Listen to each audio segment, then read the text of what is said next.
Vadika eo amin'ny taranja baolina lavalava kosa isika dia niditra tamin'ny andro faharoa ihany koa ny fiadinan'ny tompon-dakan'i Madagasikara eo amin'ity taranja rugby ity na ny gold top 8 lalao efatra moa araka izany no maha-gold top 8 azy dia ekipa valo no mifaninana ao anatin'ity fiadinan'ny tompon-dakan'i Madagasikara ity lalao efatra araka izany no nitanterahana teny amin'ny kianjan'ny Maki io androany tontolo andro tsikaritra tamin'ireo lalao efatra natao ireo fa niezaka nanarina ny tsy fahombiazany tamin'ny andro voalohany ireo ekipa resy anisan'izany ny 3FB izay naresy ny ekipan'ny TFA anaty azo tamin'isa 17 no 15.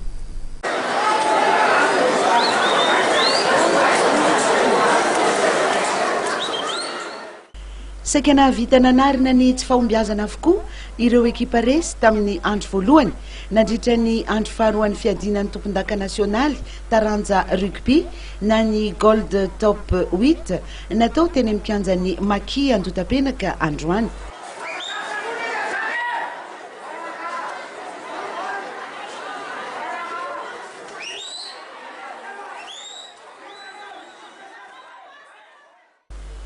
Nisantatra izany ny ekipan'ny 3FB izay nandresy ny ekipan'ny TFA anaty azo tamin'ny isa 17 no 15.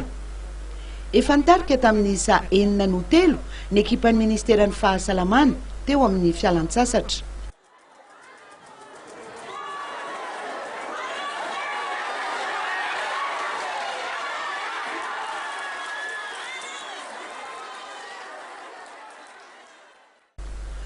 Vao nanomboka ny fidirana faharoa dia nifandimbina nao fanafiana totoafo ny roa tota ka samy nahatonga ese roa avy.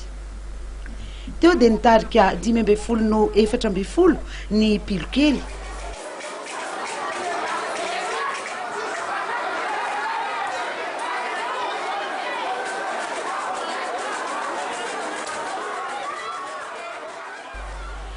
Nanapaka ny fifaliana anaty azo anefa ny drop tafiditry José tany amin'ny faraparan'ny lalao.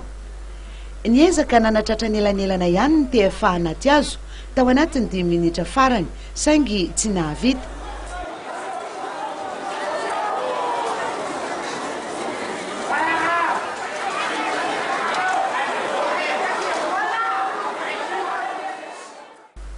Toy izao kosa ireo vokatra hafa.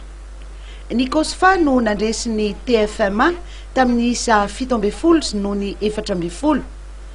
Ny FTM Manjakaray kosa nandavy ny STM tamin'ny isa 12 no 20.